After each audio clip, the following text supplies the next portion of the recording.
Good, y'all. So Teofimo Lopez was on Instagram Live last night, basically explaining why he doesn't want to fight Devin Haney.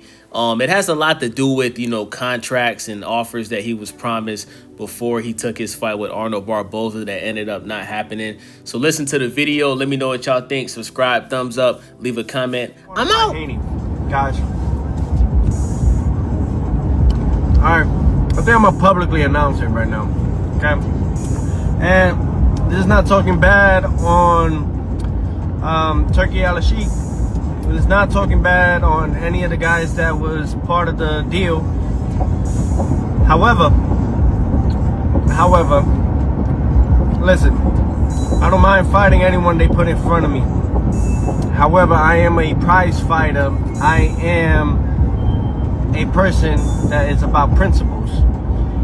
Sella and I, we signed fight 2 and 3 contract with X amount of dollars. And when it came to, before we actually signed the fight with Barboza, my team and I and my lawyers, we all came to an agreement for fight 2 and 3 being signed before we did fight 1. Okay, now, with that being said, we successfully did fight 1, which was against Barboza. Fight 2 includes, and I quote, Jerron Boots Ennis or any other fighter that is in that high calibrated level. Meaning, could be Haney, Rolando Romero, anyone that you guys want to see us face against. That was fight 2.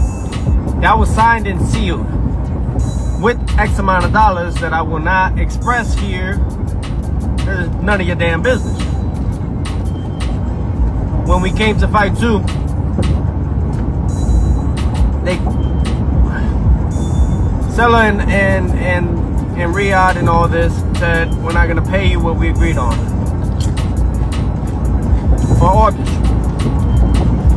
So there you have it. And the fact that they publicly announced the fight before I even signed the damn deal. Like, couldn't they just wait?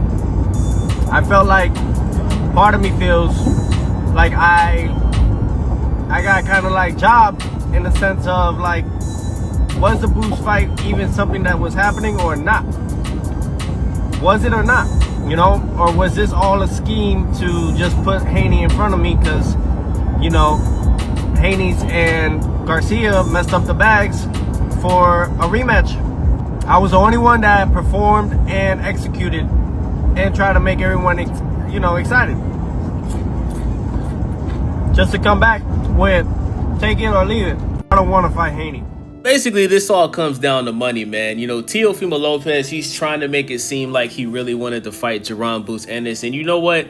Based off of Teo's resume, based on him being, the first one out of the young dudes to fight Lomachenko, and then, obviously he fought Josh Taylor, who was the undisputed champion at the time. I'll give Teo the benefit of the doubt. He has been very confidently calling out Jerron Boots Ennis. He also called out Terrence Bud Crawford. So he was promised a certain amount of money. And after Devin and Ryan, lost their fight, Teo feels like that played a part in ruining his plans because now, because Boots doesn't want to fight Teo, he feels like Turkey Al-Sheikh was pressuring Teofimo Lopez into fighting Devin Haney to the point where, the Ring magazine, which is owned by Turkey Al-Sheikh, they pretty much put it out there that the fight was already signed and the fight was going to happen. They even said it was going to happen on August 16th, the same date as Gervonta Davis and Lamont Roach's rematch. And Teofimo Lopez felt some type of way about that. He didn't like the fact that he was promised a certain amount of money for his next fight. And because Boots, doesn't want to fight Teo, now he has to get paid less. And it's obvious Teo has no interest in fighting Devin Haney. A lot of people don't blame him for that based off of Devin Haney's performance against Jose Ramirez. That was an extremely boring fight. Teofimo Lopez did have the best performance out of Devin and Ryan. Obviously Rolly Romero stole the show, though. I think Rolly Romero dropping Ryan Garcia and beating Ryan Garcia, I think that overshadowed how well Teofimo Lopez's performance was against Arnold Barboza. And with that being said, man, that's the video. Subscribe, leave a comment. I'm out.